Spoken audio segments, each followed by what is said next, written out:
नमस्कार। Prime time में आप सभी शुरुआत करेंगे खबरों की। मध्य प्रदेश में 7 शहरों में एआईएमआईएम ने चुनाव लड़ने का ऐलान किया है। असदुद्दीन ओवैसी की पार्टी चुनाव लड़ेगी। प्रदेश में फिर सियासत गरमा गई है। बीजेपी विधायक रामेश्वर शर्मा ने कहा है, हैदराबाद के खुरापात और जिन्ना को मानने वालों की यहाँ जगह नहीं है। ये एमपी है, यहाँ उनके मंसूबे कामयाब नहीं होंगे।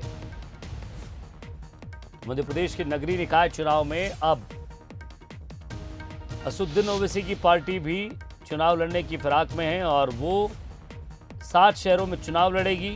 मध्य प्रदेश के नगरीय निकाय चुनाव में एआईएमआईएम भी चुनाव लड़ेगी, ये दावा उनकी पार्टी ने किया और अब इसको लेकर कई रिएक्शन भी सामने आ रहे हैं।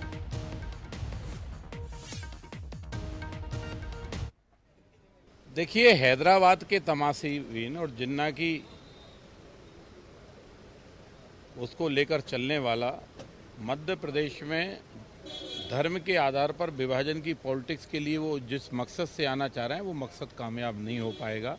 उन जैसे मध्य प्रदेश ने सैकड़ों ओवैसी आए और ख़त्म हो गए हैं, यहाँ से चले गए हैं, वो उनका राजनीतिक वजूद स्थापित नहीं हो पाया। इसलिए मध्य प्रदेश में ना आए तो बेहतर है उनके लिए, ये हमारी नेक सलाह है। और वरना औकात है तो आगे भी देख लें।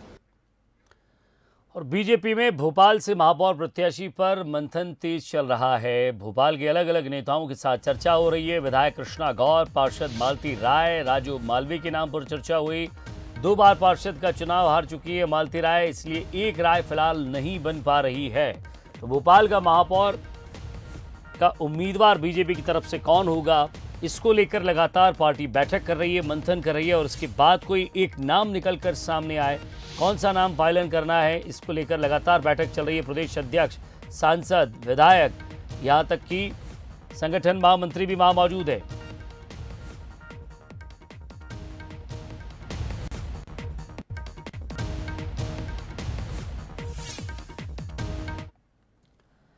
तो शनिवार को बीजेपी कोर कमेटी की बैठक होगी। जिलों के पदाधिकारियों की बैठक में बुलाया गया है। इंदौर और भोपाल में संघ की तरफ से कोई नाम आ सकता है। तो सीएम परिवार के साथ छुट्टी मनाने पर निकले हैं और कोर कमेटी की बैठक में शामिल होने की फिलहाल संभावना नहीं है।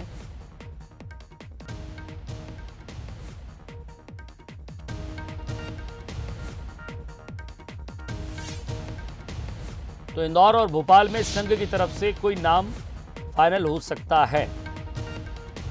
तो फिलहाल ऐसी जानकारी मिल रही है।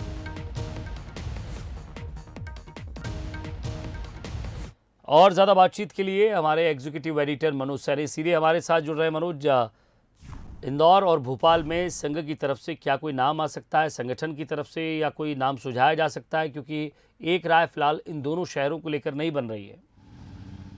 देखिए विजय, चुनाव चयन समिति की जो सूची जारी हुई है उसमें इंदौर से हम बात करें तो रमेश मेंदला को भी शामिल किया, जीतू जिराती को शामिल किया है, मधु वर्मा भी उसमें है।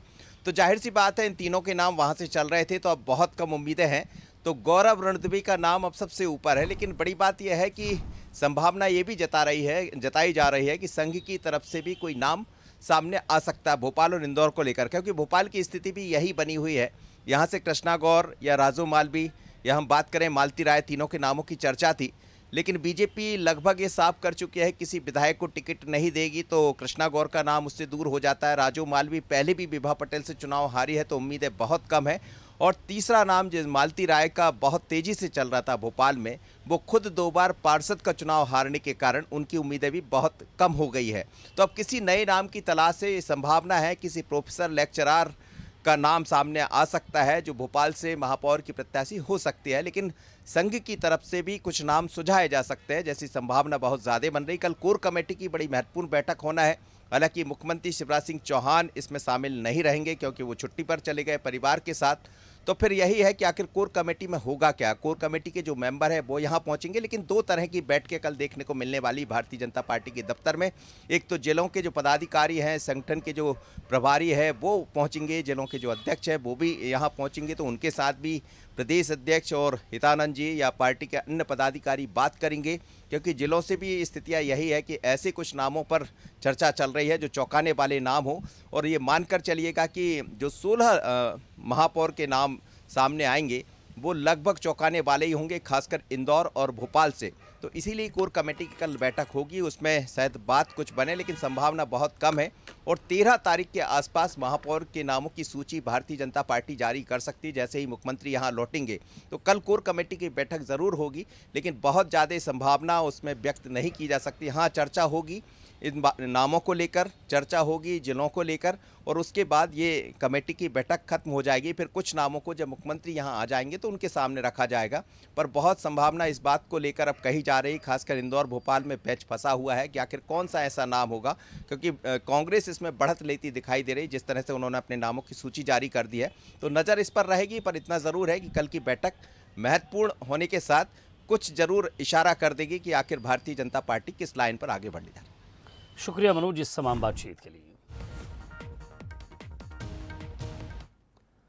और निकाय चुनाव जीतने के लिए बीजेपी चुनावी मैदान में उतर आई है। बूथ विजय संकल्प अभियान के तहत बीजेपी ने जनसंपर्क किया है।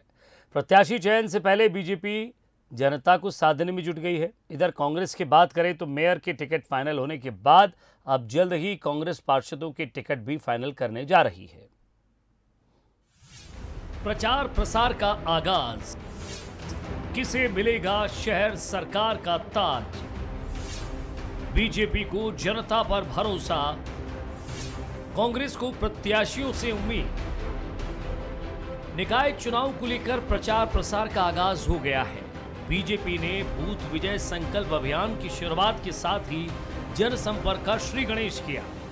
सीएम शिवराज भोपाल के बूथ नंबर 1260 पर पहुंचे तो प्रदेश अध्यक्ष वीडी शर्मा ने बूथ नंबर 69 से जनसंपर्क किया। हालांकि अभी बीजेपी ने अपने प्रत्याशियों की लिस्ट जारी नहीं की है और उससे पहले ही वो जनसंपर्क में जुट गई है। तो क्या ये माना जाए कि बीजेपी बूथ के जरिए निकाय में विक्ट्री की ओर बढ़ रही है? नगरीय निकाय के चुनाव में भारतीय जनता पार्टी ने विजय के लिए शंखनाद कर दिया है। आज बूथ विजय संकल्प दिवस है। मैंने स्वयं वार्ड क्रमांक 47 के बूथ क्रमांक 1260 की बैठक ली है और बूथ कमेटी के सदस्यों ने ये संकल्प लिया है कि हमारे बूथ पर हम भारतीय जनता पार्टी का पार्षद का और मेयर का जो भी उम्मीदवार होगा उसको हम विजयी बनाएंगे। प्रत्येक बूथ को संकल्प लेकर के हम बूथ जीतेंगे। इस अभियान पर आज हम निकले हैं तो मैं भी अपने बूथ पर आज आया हूँ। 51% वोट शेयर, घर घर संपर्क, हमारी केंद्र सरकार की, राज्य सरकार की योजना, माननीय प्रधानमंत्री, माननीय मुख्यमंत्री की, उनको लेकर के घर घर हम जाएंगे। मध्य प्रदेश के 64,634 बूथों पर भारतीय जनता पार्टी के भी प्रत्याशी जल्दी तय हो जाएंगे। हमारे यहाँ प्रोसेस से सब होता है, जहाँ कुछ नहीं है वो कभी भी कर सकते हैं। जनसंपर्क के दौरान कुछ खट्टे मीठे अनुभव भी सामने आए। लोग सीएम शिवराज समेत बीजेपी नेताओं को अपने बीच पाकर उत्साहित दिखे तो लोगों ने उन्हें अपनी परेशानियां भी बताई। आप क्या सोचते हैं भारतीय जनता पार्टी के बारे में? फिलहाल तो अच्छा काम कर रहे हैं, बट थोड़ा सा मतलब महंगाई ज़्यादा हो रही है, उसको थोड़ा सा कंट्रोल करना चाहें तो और अच्छा हो जाएगा जनता के लिए। इधर बीजेपी बूथ और जनता को साध कर निकाय चुनाव में विजय पताका फहराना चाह रही है तो कांग्रेस ने प्रदेश की 16 नगर निगम में से 15 में महापौर पद के प्रत्याशियों की घोषणा कर दी है। कुल मिलाकर कांग्रेस उम्मीदवारों के सहारे ही निकाय की नैया पार लगाने की कोशिश में है। एक साथ 15 टिकटें भाजपा नहीं कर पाती है, जो महान पार्टी है भाई भाजपा। हमने तो एक ही दिन की बैठक में 15 महापौर तय कर दिए 16 में। अब 1-2 दिन हमारे पार्षदों के सारी हमने स्थानीय स्तर पर कमेटी बना दी है। यहाँ का काम भोपाल का लखन घनगोरिया जी पूर्व मंत्री देख रहे हैं और मैं समझता हूँ कि कल शाम तक सारे वार्डों का वहाँ भी लगभग प्रत्याशियों का चयन हो जाएगा, तो कोई कंट्रोवर्सी नहीं है। बीजेपी और कांग्रेस निकाय चुनाव में अपनी अपनी रणनीति पर आगे बढ़ रही है। बीजेपी जनता से सीधा संपर्क कर जीत सुनिश्चित करने में जुटी है तो वहीं कांग्रेस सक्षम उम्मीदवारों के जरिए जीत की उम्मीद लगाए है।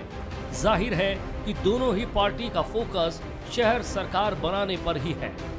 अब जनता किसके सिर जीत का सहरा बांधेगी ये देखना होगा। Bureau report, Bansal news. तो एमपी में निकाय चुनाव की जोर आजमाइश चल रही है और इसी बीच सवर्ण समाज ने सियासी दलों की मुश्किलें बढ़ा दी। दरअसल सवर्ण समाज ने अनारक्षित सीटों पर सामान्य वर्ग के लोगों को उम्मीदवार बनाने की मांग की है। करणी सेना ने चेतावनी भी दी है कि सामान्य वर्ग की उपेक्षा की गई तो करणी सेना भी चुनावी मैदान में उतरेगी। शहर सरकार की जंग, करणी सेना सवर्ण समाज की संग, सामान्य वर्ग की करणी सेना लड़ेगी लड़ाई, अनारक्षित सीटों पर टिकट देने की मांग उठाई। निकाय चुनाव में सामान्य वर्ग ने भी अपने हितों को देखते हुए राजनीतिक दलों की टेंशन बढ़ा दी है। सवर्ण समाज के लोग अनारक्षित मेयर और पार्षदों की सीटों पर सामान्य वर्ग के लोगों को टिकट देने की मांग कर रहे हैं। इंदौर में अखिल भारतीय क्षत्रिय महासभा और करणी सेना सवर्ण समाज के साथ दिखाई दे रही है। करणी सेना का कहना है कि सवर्णों की लड़ाई करणी सेना लड़ेगी। किसी भी अनारक्षित सीट पर सामान्य के अलावा किसी भी दूसरे वर्ग के प्रत्याशी का वो विरोध करेंगे। देखिए, ये विषय यही था, हमने इसी पे प्रेस वार्ता रखी थी कि जो सामान्य वर्ग के लिए जो सीटें आरक्षित हुई हैं उस पर केवल सामान्य वर्ग का व्यक्ति ही चुनाव लड़े। अगर किसी और वर्ग का व्यक्ति उस पर चुनाव लड़ेगा तो हम उसका पूरी ताकत से विरोध करेंगे। और रही करणी सेना की बात, तो करणी सेना समय समय पे स्वर्ण समाज के मुद्दे हमेशा से उठाई आई है और ये सबसे अहम भूमिका निभा रहा है इसमें करणी सेना का संगठन, क्योंकि कहीं ना कहीं स्वर्ण समाज को पिछाड़ा जा रहा है, जो हम किसी भी रूप में बर्दाश्त नहीं करेंगे। देखिए, जैसे हमेशा रहा है कि करणी सेना सत्य के साथ रही है और करणी सेना कहा जाए तो क्रांतिकारी भी है, बिल्कुल क्रांतिकारी, क्योंकि वो सत्य का साथ देती है।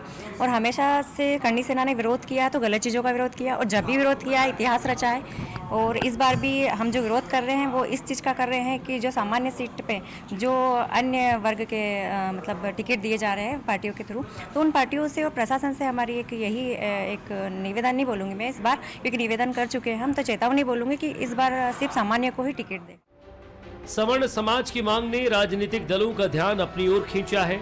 हालांकि राजनीतिक दलों की अपनी दलीलें भी हैं। साथ ही कांग्रेस और बीजेपी एक दूसरे पर निशाना साध रही हैं और खुद को सभी वर्गों का हितैषी भी बता रही हैं। कांग्रेस कभी भी भाजपा की तर्ज पर जातिगत या धार्मिक आधार पर ध्रुवीकरण करने के लिए टिकट वितरण नहीं करती। कांग्रेस की परंपरा है कि हर वर्ग के लोग, चाहे वो आरक्षित वर्ग का हो, अनारक्षित वर्ग का हो, सामान्य वर्ग का या महिला वर्ग का हो, प्रत्येक वर्ग के व्यक्तियों को सम्मान दिया था, प्रत्येक वर्ग के व्यक्तियों को चुनाव लड़ने का अवसर प्रदान किया था। यह कांग्रेस की परंपरा जो वर्षों से चली आ रही है। नहीं, हम तो करणी सेना का हमेशा सम्मान करते हैं। हिंदू समाज का एक बहुत सशक्त संगठन है जो राष्ट्र, धर्म और संस्कृति की चेतना जागृत करने के लिए हमेशा मैदान में सन्निध रहता है।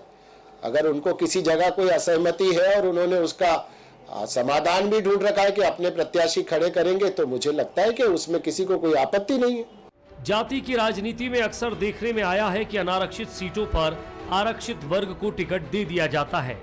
ऐसे में सामान्य वर्ग के काबिल व्यक्ति को मौका नहीं मिलता। लेकिन अब ब्राह्मण, वैश्य, राजपूत समाज के लोग लामबंद हो गए हैं, जो निकाय चुनाव में राजनीतिक दलों की चिंता बढ़ा सकते हैं। पीयूष पारे, बंसल न्यूज, इंदौर। इधर कांग्रेस के मेयर प्रत्याशियों की लिस्ट जारी होते ही पार्टी के अंदर घमासान भी शुरू हो गया है। बुरहानपुर से कांग्रेस की प्रवक्ता प्रीति सिंह राठौर ने पार्टी से इस्तीफा दे दिया है। हाल ही में वो कमलनाथ से मिलकर आई थी, लेकिन बुरहानपुर के मेयर प्रत्याशी में उनका नाम नहीं है। उनकी जगह पार्टी ने अल्पसंख्यक कार्ड खेला है। यहाँ कांग्रेस के ब्लॉक अध्यक्ष की पत्नी शहनाज अंसारी को टिकट दिया गया है, जिससे प्रीति काफी नाराज है। टिकट उसको दिया जाए और वो जीत सके, तो कांग्रेस बार बार ये गलतियां कर रही है। और हमारे जैसी महिलाएं जो फील्ड में ज़मीन पे काम करती है, उनकी भावनाएं आहत होती है कि हमें क्या गलती है कि जो हमको इस तरीके से टिकट नहीं दिए जाते। तो मैं ऐसी पार्टी में क्यों रहूं जहां मेरा सम्मान नहीं है, जहां मेरा बार बार अपमान होता है और मेरे कार्यों की कोई वक्त नहीं है, कोई कीमत नहीं है। दौर की नाइट सराफा चौपाटी, ये तो लजीज पकवानों की लंबी फहरिस्त है वहाँ पर, लेकिन नवीन कोकोनट क्रश को लेकर लोगों में ज़बरदस्त क्रेज़ देखने को मिलता है। तो यहाँ कोकोनट क्रश बनाने वाले नवीन सिलूटिया का अंदाज काफ़ी अनोखा है, जिसे देखकर लोग यहाँ कोकोनट क्रश का लुत्फ़ उठाने के लिए ज़रूर आते हैं। मुंबई से सीखा और बेंगलोर से बुलवाया नारियल स्पेशल, और इंदौर के सराफे में लगा रहा कोकोनट क्रश का तड़का। पूछे कैसे एक बार और कैसे जी अभी बता देते हैं। ये देखिए, ये देखिए, ये भाई साहब। आपने मिल्कमैन का नाम तो सुना होगा, लेकिन इंदौर की सराफा चौपाटी में जब हम पहुंचते हैं तो यहाँ पर हमारी नजरें जाकर टिक जाती है कोकोनट मैन पर। जी हाँ, कोकोनट मैन को आप देखकर और उनके अंदाज को देखकर हैरान रह जाएंगे। जी हाँ, इनका नाम है नवीन, और नवीन भाई का जो अंदाज है खास तौर पर वो कुछ है जुदा। कोकोनट क्रश कुछ इस तरीके से बनाते हैं कि लोग बगैर कोकोनट क्रश पिए यहाँ से जा नहीं पाते। सराफा में इन दिनों नवीन भाई का ये अंदाज काफ़ी चर्चाओं में है और सोशल मीडिया की भी वे सनसनी बनी हुई है। नवीन भाई, कब से ये सिलसिला शुरू हुआ है? और सबसे पहले तो अंदाज आपका देखना चाहेंगे, काफ़ी जुदा अंदाज है, हालांकि खतरों से जो है कम नहीं है ये। हाँ, ये बिल्कुल सही बोले आप, कुछ भी हो सकता है। हाँ, ये बात मैं आपसे एग्री हूँ कि कुछ भी हो सकता है, कभी भी कुछ भी हाथ लग सकता है या किसी और को भी लग सकती है। बिल्कुल, बाकी मैं बहुत संभल के कर रहा हूँ और आज से नहीं कर रहा हूँ, लगभग 10 साल से कर रहा हूँ मैं। अभी तक तो ऐसी कोई घटना हुई नहीं है। कहाँ से शुरू हुई? आप रहने वाले कहाँ के? ये प्रॉपर इंदौर का हूँ सर जी। शुरुआत कैसे हुई कोकोनट क्रश? सर 2010 में मैंने नारियल पानी बेचना शुरू करा था सराफा में। तो मुंबई गया था घूमने के हिसाब से, तो वहाँ विचार आया कि भाई कोकोनट पंच के नाम से बन रहा था वहाँ, और वहाँ पर मैंने सीखा 3 दिन रुक कर कि अपन कोकोनट तो बेचते ही हैं और साथ साथ में कोकोनट क्रश भी शुरू करें तो ज़्यादा बेटर है। और मैंने 3 दिन रुका और सीखा और इंदौर के सराफा में मैंने चालू करा और मैं सक्सेस हुआ। क्या अंदाज है? थोड़ा खतरों भरा अंदाज है, और मैं दर्शकों से भी कहना चाहूँगा कि ये अंदाज जरूर खतरों भरा है, लेकिन इसे नवीन भाई जो कहते हैं वो संभल के कहते हैं। वो ट्रेंड है इस पूरे क्रश बनाने की कला में। तो नवीन भाई, क्या है वो आपकी पंच लाइन जो जिसके सबे दीवाने? इंदौर के सराफे में आए हैं तो कितना ही और रस, इंदौर के सराफे में आए हैं तो कितना ही और रस, और मिस न करना है नवीन कोकोनट रस। ये भी लाया तोड़ के जाना नहीं छोड़ के और चले आओ दौड़ के। मुंबई से सीखा और बेंगलोर से बुलवाया नारियल स्पेशल, और इंदौर के सराफे में लगा रहा कोकोनट क्रश का तड़का। पूछे कि इधर जिले के महासमुंद जिले के 18 तीर्थ यात्री हरिद्वार में फंसे हैं। 4 धाम की यात्रा पर गए यात्री। ट्रैवल एजेंट को एक यात्री ने करीब 20,000 रुपए दिए। एजेंट ने रास्ते में तीर्थ यात्रियों से और पैसों की मांग की। पैसे नहीं देने पर यात्रियों को बीच रास्ते में ही उतार दिया। सभी तीर्थ यात्री हरिद्वार की धर्मशाला में फंसे हुए हैं।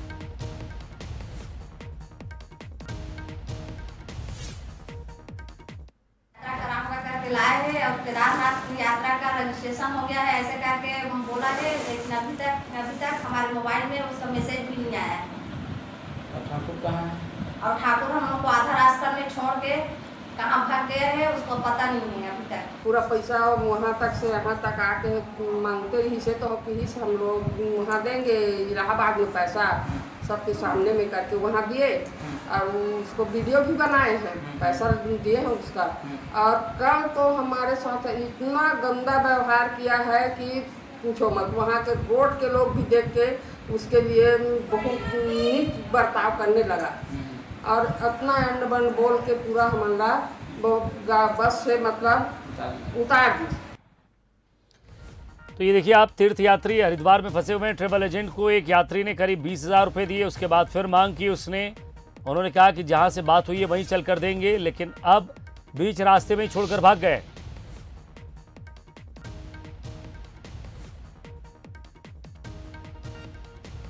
चार धाम यात्रा का वादा किया और रास्ते में ही छोड़ दिया।